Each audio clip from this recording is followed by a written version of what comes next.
Hello all and welcome back. So in the previous tutorial we have discussed how to obtain the pH characteristics of a material and we have classified materials based on the pH characteristics. So basically we have classified it as soft and hard magnetic materials based on the coercive forces that is required for the material to make the remnant magnetic field to be zero. So let's focus our attention onto the soft magnetic materials. Whatever discussion we are talking about uh, is in general keeping soft magnetic materials in mind.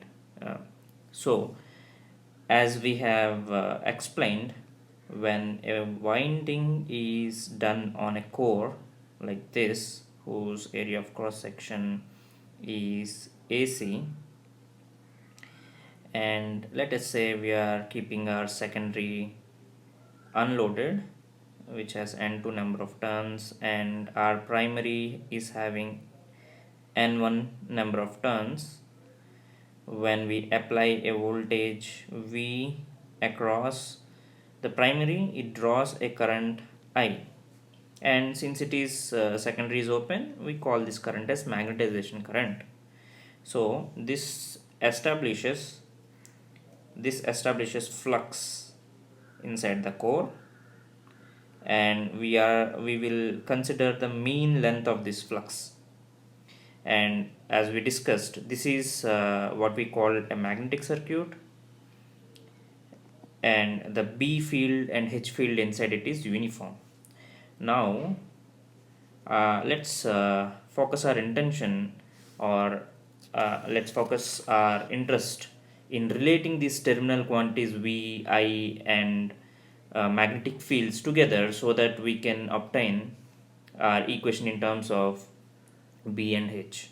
So basically we know that from Faraday's law, V is equal to n d phi by dt, and that is equal to, if I write it in terms of magnetic field density, it will be n into area of cross section into dB by dt, right? And from Ampere circuital law, we know that H into the mean length is nothing but n into I, right? These two things we already discussed in the previous video, so I'm going forward with this. So now our intention is to find out the energy that is dissipated, or the energy that is lost forever when the secondary is open. Why I'm keeping secondary open? But because I don't want to bring in load into this. So whatever energy that we are pumping inside this circuit right now, it just goes as heat energy if there are any losses in the magnetic material. Of course, in a practical magnetic circuit, there will be losses. So let's see how they are related. So from this I can write I is equal to H into Lm divided by N. So we know that V into I is nothing but the power input that is sent into this circuit, and if that power is multiplied with dt, then it becomes incremental, a small amount of energy that is lost in dt amount of time. Let me write it back. This is the energy that is lost forever into heat within this time span, that is equal to, we can write we can substitute these equations, right? So now we'll have n into AC into dB by dt into dt, and what is I is nothing but H into Lm by N. So this n and this n will cancel. These are primary number of terms, which is n1, that is fine. So n dt will cancel out.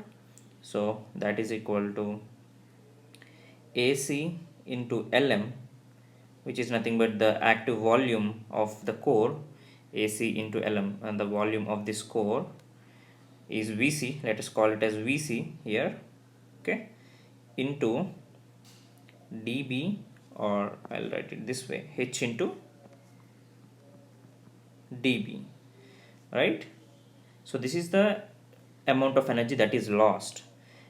Now if V is a sinusoidal signal, if it is a sinusoid, then it will be having some period, right? So let us say Vm sine uh, omega t, where omega is equal to 2 pi by Ts.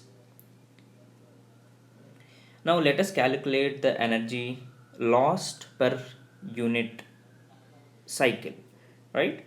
So then I have to integrate this energy over one cycle, right?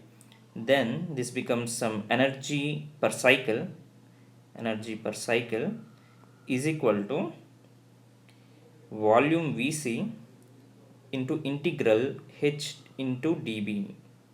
This, since it is a closed function, right, we exactly don't know the relation between b and h, so we'll write it this way. This is some sort of relation we have between b and h. So and when we are applying a sinusoidal excitation, it is clear that the sinusoidal voltage or current, then what happens, the current or the voltage reaches a peak value and then again reaches its minimum and then becomes zero, right? In this interval of time, this particular BH will be traversing like this. So this is a closed integral, so I can write it as like this, where the contour is what I have shown in arrow marks right here. So since it is a closed integral, I can write it as in both ways, like E cycle is equal to volume into integral h dB, or Vc into integral b by mu, is it? Yeah, b by mu into dB.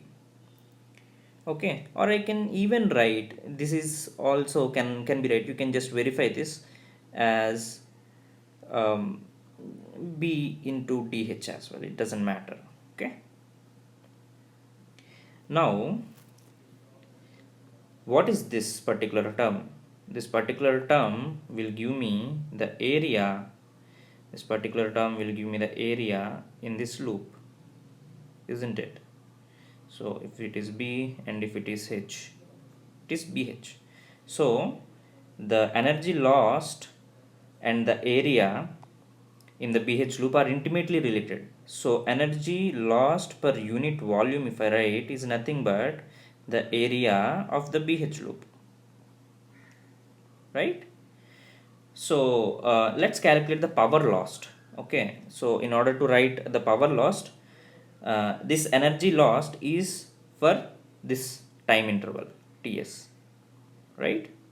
So I'll divide that energy divided by Ts is equal to Vc into integral h dB by Ts, which is nothing but Vc into integral h dB into frequency. So the power, hysteresis power loss, is proportional to frequency. It's a direct relation, right? Now let me go a bit ahead and do a little bit of loose hand mathematics. Okay, why I'm saying loose hand mathematics? It's just to give some idea. Let's now say that pH is equal to Vc, and we use the relation that B is equal to mu h, or this particular relation right here. If we just say that if it is a simple integration, assuming that b is a single valued function, then what we will get? It is just the integral of b into dB by mu, that is nothing but, sorry, frequency should be there, that is nothing but frequency into Vc into half b square by mu. So simply I can write pH is equal to half into volume of the core into b square by mu into frequency. From this we can say that the hysteresis loss is proportional to b square. That is one point I want to make. That's why I have done some loose mathematics, and the hysteresis loss is again proportional to frequency, and of course it is proportional to the volume of the material. And this is how we can relate. And one more thing is the hysteresis loss is inversely proportional to 1 by mu. That means the higher the slope it will have, lower the area it can enclose. So the materials with high mu we can prefer for low very high efficient applications. So this is what I can say, but there is more to it. This is just we are scratching the surface of hysteresis losses.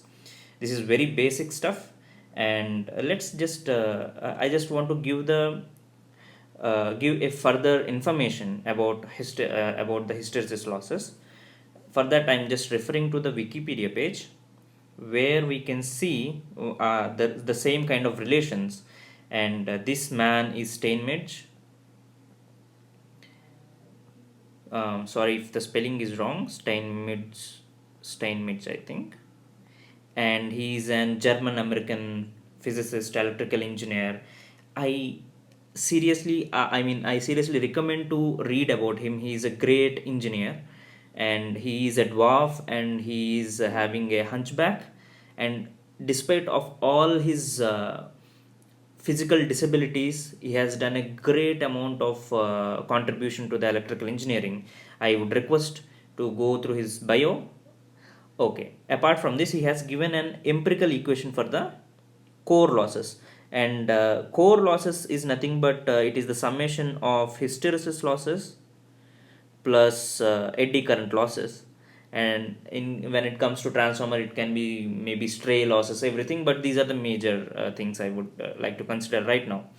So he has proposed a empirical formula, and that empirical formula is only valid for sinusoidal current right now.